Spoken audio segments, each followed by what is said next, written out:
दो कंडक्टर्स हैं आपके पास जो एयर में प्लेस है and they have net charge of 80 microcoulomb. ठीक, तो बात को समझ लेते हैं। ये दो आपके पास क्या हो गए सर, हमारे से क्या बोला था, दो कंडक्टर्स बोले बस अपने से, एयर में प्लेस है, इन पर जो नेट चार्ज है वो है 80 माइक्रोकूलम का। ठीक है, एंड माइनस 80 माइक्रोकूलम, तो एक पर प्लस और एक पर minus, cause which causes a potential of 16 volt. ठीक, तो इसके अक्रॉस जो बेटा जी हमारे पास है between then find the capacitance of the system. पहला क्वेश्चन का आंसर आपका आ गया डायरेक्ट, पहले का आ गया Q is equals to CV, नहीं तो चार्ज हो गया 80 is equals to 80 microcoulomb is equals to C into 16, तो कैपेसिटेंस हो गया 80/16 माइक्रोफेरेड। अब माइक्रोकूलम से माइक्रोफेरेड है 16 5, तो C is equals to 5 microfarad. ठीक है जी, लो भाई पहले वाले का आंसर। ठीक है बेटा, तो देखते हैं अपने पास जो सेकंड पॉइंट है वो क्या बोलता है, if the air between the capacitor is replaced by dielectric medium of dielectric constant 3। अब क्या बोला उसने, एयर की जगह आप डाइलेक्ट्रिक मीडियम रख दीजिए जिसका डाइलेक्ट्रिक कांस्टेंट 3 है, तो आपको बताना है potential difference between the conductor कितना होगा।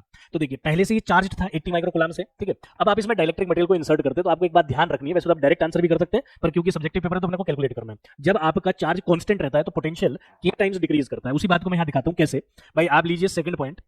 ठीक है, तो सेकंड पॉइंट में क्या हुआ कि भाई अब आपका पहले कैपेसिटेंस ये था, जब आपने इसमें एयर की जगह है डाइलेक्ट्रिक मटेरियल रखा है, तो आपकी कैपेसिटेंस क्या कर जाएगी, जो नई कैपेसिटेंस आएगी वो के टाइम्स हो जाएगी ओल्ड कैपेसिटेंस के, तो capacitance become 3 times old capacitance was 5, आ गई हमारे पास 15 माइक्रोफैराड है। सही बात सर। अब क्योंकि चार्ज को रहना है सर कांस्टेंट है ना, चार्ज को क्या रहना है कांस्टेंट, तो अपने पास formula Q is equals to C V, दोनों नए, सो VN हो गया अपने पास Q बाई CN न्यू 1, तो ये हो गया 18/15। ठीक है, सो अगर अपन इसको कैंसिल आउट करते हैं तो ये आएगा 3 हो जाएगा 16, so new voltage become 16/3 voltage. आप देख लीजिए जो पहले वोल्टेज थी जितना डाइलेक्ट्रिक कांस्टेंट है उससे आप डिवाइड करेंगे तो आपको डायरेक्ट मिल जाएगा। Now moving to the next point, if the charge on the two capacitor are, है ना, वो बोलता है if the charges on the two capacitor are change to 160 microcoulomb and minus 160 microcoulomb, will the capacitance of the system change? नहीं, no.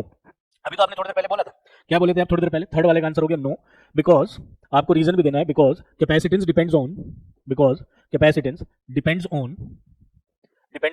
Geometry and space, और ये space की जगह मीडियम बोल सकते हो, medium in between parallel plate या फिर इन बिटवीन टू कंडक्टर, या पैरेलल प्लेट लिख लीजिए, पैरेलल प्लेट। ठीक है, तो उसके बीच में जो है, तो चार्ज पर और वोल्टेज इंडिपेंडेंट है, आप चार्ज बढ़ाएंगे तो कैपेसिटेंस पे कोई फर्क नहीं पड़ेगा।